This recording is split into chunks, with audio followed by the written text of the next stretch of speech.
Graça e paz, queridos, amados irmãos, eu sou a Débora Viana e nós estamos fazendo juntos o estudo, a leitura de alguns trechos do livro Temperamentos Transformados de Tim LaHaye, como Deus pode transformar as falhas do seu temperamento. E tem sido uma bênção caminhar com vocês nesses dias. E já iniciamos o temperamento sanguíneo, estamos falando da vida de Pedro. E já vimos algumas características negativas desse temperamento e hoje nós vamos falar de duas características positivas, ou seja, características de um cristão transformado pelo Espírito Santo. Hoje nós vamos falar de Pedro cheio do Espírito e vamos falar também da constância de Pedro. Pedro cheio do Espírito.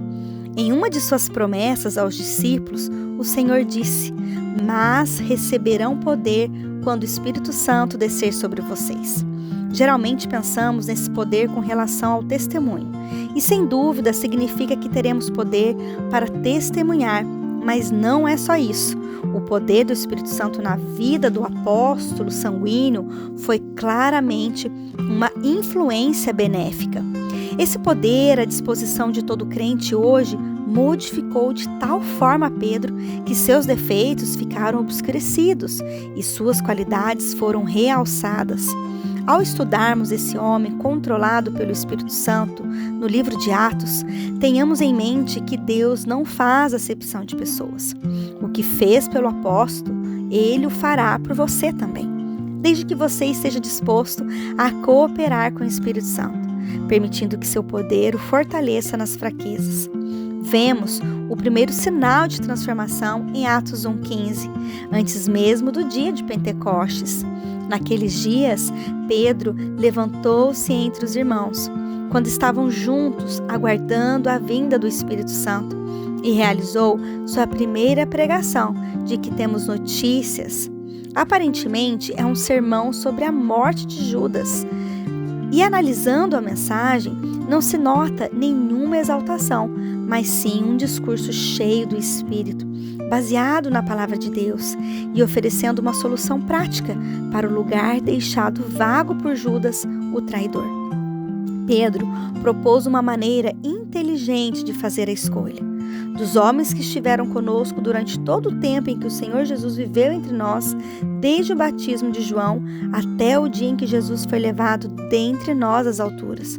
É preciso que um deles seja conosco testemunha de sua ressurreição. Atos 1, 21 e 22. Em outras palavras, o 12º apóstolo deveria ter estado com os outros durante todo o ministério de Jesus. Então, Pedro orou pedindo sabedoria a Deus. Selecionaram 2 candidatos e confiaram no Espírito Santo para escolher o melhor pelo lançamento de sortes. Essa questão não são mais decididas pela sorte, porque desde o Pentecostes temos o Espírito Santo habitando em nós e guiando-nos nas decisões. Mas antes daquele dia, a ação de Pedro foi recomendável e de acordo com a prática do Antigo Testamento. No dia de Pentecostes, temos mais uma amostra da transformação ocorrida no apóstolo sanguíneo. Quando o Espírito Santo desceu sobre ele, os homens falaram as línguas dos estrangeiros visitantes de Jerusalém, de maneira que todos puderam ouvir a mensagem de Deus em sua própria língua. Os habitantes de Jerusalém, que não podiam compreender aqueles idiomas, começaram a zombar dos discípulos e acharam que estivessem embriagados. Foi um Pedro, controlado pelo Espírito Santo, que se levantou com 11 e, em alta voz, dirigiu-se à multidão. "Homens da Judéia e de todos que vivem em Jerusalém, deixam-me explicar-lhes isto. Ouçam com atenção." E pregou o primeiro sermão evangélico da era da igreja. Esse sermão é uma obra-prima que não pode ser explicada pelos 3 anos em que andou na companhia de Jesus Cristo. Quem pregava era um pescador iletrado, não um intelectual. Raramente os sanguíneos o são. Esse sermão foi uma mensagem de Deus, sendo Pedro seu instrumento, e um exemplo claro de como Deus quer usar os homens hoje. Como o leitor bem sabe, se já estudou Atos 2, o resultado foi que, naquele dia, houve um acréscimo de cerca de 3.000 pessoas. Eles se dedicavam ao ensino dos apóstolos e à comunhão. Simão, o sanguíneo, foi transformado em Pedro, o sanguíneo controlado pelo Espírito Santo, grande pregador do Evangelho. Esse temperamento geralmente produz ótimos oradores, mas somente quando controlados pelo Espírito é que eles se tornam bons pregadores. Para esses homens, há porém um fator perigoso que lhes é inato. Tem facilidade de falar e tornar qualquer coisa interessante aos ouvidos. Tenham ou não algo importante a dizer, mas, se controlados pelo Espírito, podem ser de influência tremenda para o reino de Deus. Não é muito difícil saber que o sanguíneo está falando pelo Espírito ou na carne. Sob a influência de seu temperamento, ele enfatizará o eu e a mensagem lembrará aos ouvintes do que disse Shakespeare: palavras, Desdémona, palavras. Como Pedro no dia de Pentecostes, sob a influência consoladora do Espírito Santo, o sanguíneo glorificará Jesus Cristo. O pastor, com essa índole, se controlada pelo Espírito Santo, vencerá a tentação de desperdiçar inutilmente suas energias e se disciplinará no estudo da palavra, com o fim de transmitir uma mensagem da parte de Deus, em vez de uma palestra improvisada e carismática. Os ouvintes espiritualmente argutos notarão a diferença. A constância de Pedro. Em Atos 3, temos a garantia de que o poder de Pedro no dia de Pentecostes não fora um repente emocional, nem uma efêmera confiança em Deus. Apesar de ser única forma de eliminar sua inconstância, a disciplina espiritual é muito difícil para o sanguíneo. Ainda assim, vemos Pedro e João indo juntos ao templo na hora da oração.